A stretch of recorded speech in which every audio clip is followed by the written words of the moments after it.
Welcome. We start here in France, where a record number of candidates have dropped out of the race for Parliament. 221 politicians, most of them from the centre and from the left, pulled their names from Sunday's ballot. The aim is to deprive the far-right National Rally of an absolute majority by not splitting the vote. Oliver Farry has this first report.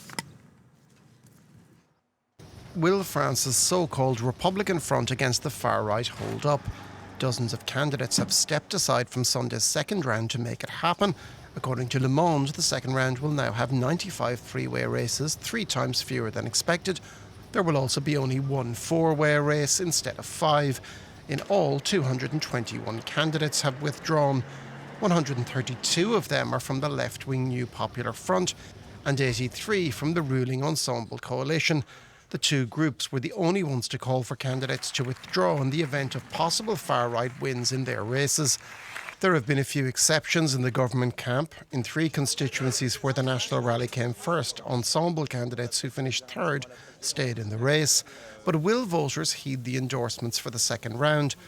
While candidates withdrawing could thwart the National Rally in its quest to get the required 289 seats it needs to get an overall majority, a reluctance by some voters to cast a ballot for candidates they disagree with could also benefit Marine Le Pen's party.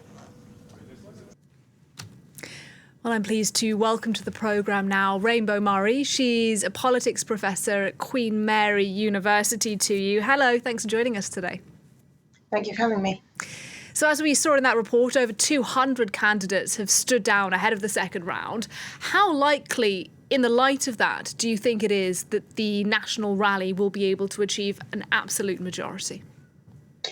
Never say never, but I think it has significantly decreased the likelihood that the National Rally are going to get the magic number of 289 seats. We already saw that they performed slightly less well on Sunday than some of the polls had suggested they would, 33% rather than 37%.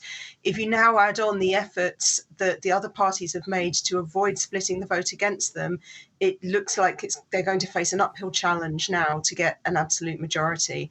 So now the question is, will they be able to govern with a minority, or will the other parties be capable of uniting against them to form an alternative government? Yeah, and I want to look at some of those scenarios with you. But first of all, let's talk about those candidates dropping out in a bit more detail, because they have told their supporters, in effect, vote for whichever party is not the far-right one on Sunday. But voters, of course, are independent-minded people. They may not do what they're told. Do you think there is a big risk that there will be quite a few people in France on Sunday who stay home because there's no candidate on the ballot that particularly appeals to them? Yes, that's the great unknown. What will the people who no longer have their preferred candidate on the ticket choose to do instead? Will they bite the bullet and vote for a candidate they don't like in order to block a candidate they like even less? Or will they simply stay at home? We've even seen a couple of candidates who've refused to withdraw and have stayed in a 3-way race, saying that they're doing so because they're doing so in the interest of democracy and boosting turnout and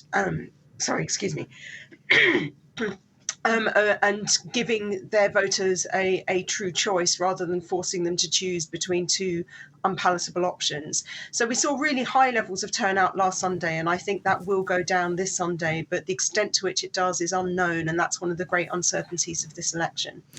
Right, so let's look then at some of the possible scenarios if, as you say, the most likely reality unfolds, which is that the National Rally don't get that absolute majority. Parties are going to try and form coalitions, but who's going to have the numbers to actually do that? Because if we look, first of all, just at the president's bloc, even if they pull together the Greens, the Socialists from the left, Les Républicains from the right, it's not that many seats, is it? And Emmanuel Macron, the president, saying today he won't be working with the hard left party France Unbowed. I think we can say with a certain degree of certainty that if the National Rally don't get an absolute majority of seats, no other formation will. The real sticking point is La France Insoumise, the far left bloc. If it were theoretically possible to include them in an alliance with all the other parties left of the far right, then if the far right don't get a majority, technically the other parties could.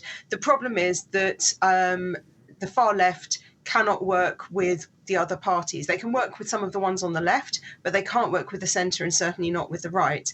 And we've already seen Macron's party saying very clearly that they are not willing to work with the far left, and the feeling is mutual. But the far left are likely to get enough seats to prevent the other parties from being able to do very much without them. So even if we saw some kind of unity government, a technical government, a coalition of, grand coalition of sorts, the absence of the far left from that formation means that it would still be operating as a minority government, which means ultimately this election won't have solved the problem that it was initially called to solve, which was to get past the minority government we've had for the past 2 years. Is it not possible that the National Rally could cobble together a coalition of its own with some people from Les Républicains, some people from the extreme right as well? They're certainly going to try. And they'd said until yesterday or today that they weren't willing to govern without a majority. And today, Marine Le Pen has conceded that maybe if they don't quite get the seats but could persuade other people to come on board with them, that would also be okay. Can they get other parties to join forces with them? On the extreme right, I would say yes. From the Republicans, it's a bit more complicated because the party has already split, the dividing line being those who are willing to join forces with the far right and those who weren't. So those who haven't already joined with the far right and maybe those who are reluctant to do so. Whether the temptation of being in power might be enough to sway them, it remains to be seen. But the real question, of course, is whether, even with their support, the far right have enough seats to do it, and we won't know that for certain until the final ballot is in. Absolutely. A couple of questions for you on the scenario that nobody's able to form a coalition government and we have a hung parliament in France. What does that look like? What gets done then, if anything? It's going to be a big mess. It's been a mess for the last 2 years, and the government has really struggled to pass its agenda. But at least in the last 2 years, there have been two saving graces. One is that the government was of the same party as the president, so we didn't have a scenario of cohabitation. And the second was that up until recently, the Republican Party on the right have been effectively propping up a centrist government. If those two things change, if we end up with a government that isn't propped up enough to be able to maintain a vote of confidence, and if it isn't supported by the president, then we hit a real situation of stalemate where it's going to be very difficult for anything to be achieved, and France is basically going to limp on until such time as it's able to call another election. So I think we are seeing some quite troubled times, irrespective of the outcome of this election.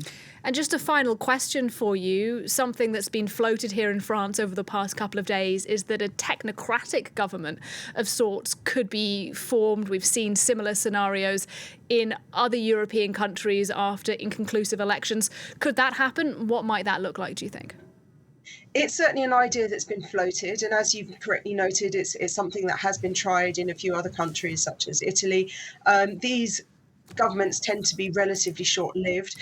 I think the biggest challenge that it would face would be the perceived lack of a democratic mandate, that it wouldn't necessarily be seen as a sort of very legitimate government. So I think as a stopgap to see France through a period of uncertainty and ensure that government still functions, it might succeed. But it's not going to be a long-term solution, because I think people are going to recognise that it doesn't have the benefit of a popular mandate in the way that I think government would wish to do. Rainbow Murray, great to talk to you. Thanks very much. Thank you.